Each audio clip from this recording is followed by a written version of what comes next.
ญญาณเราสรรเสริญถวายใจติดเครื่องบูชานมัสการองค์จอมราชาเราเป็นเสียงร้องฮาเลลูยาแด่องค์จอมราชาเราเป็นเสียงร้องฮา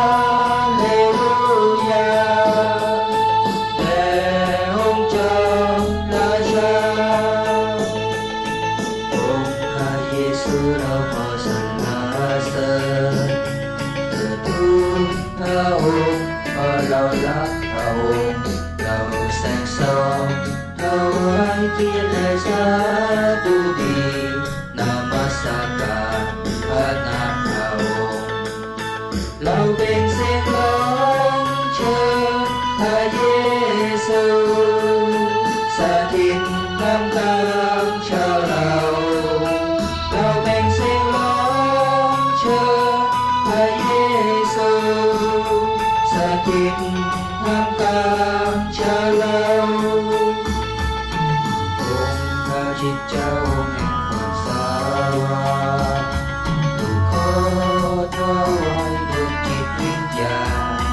โปรดประทานความรักพระองค์ในดวงใจเพื่อเห็นหนทางความจริงและชีวิตเราเป็นเสียงร้อ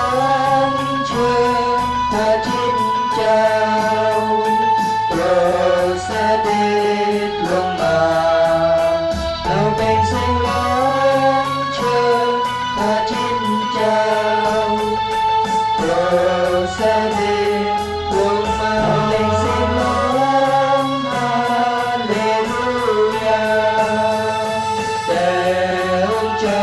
มราชาเราเป็นเสียงร้องฮา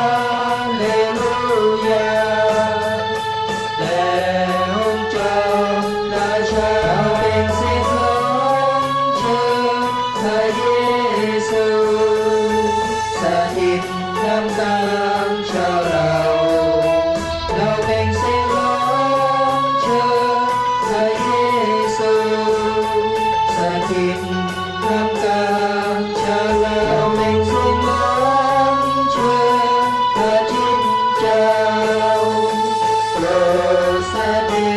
จลงมาเราเป็นเสียงร้องเชิญพระชิดเจ้าโปรดเสด็จ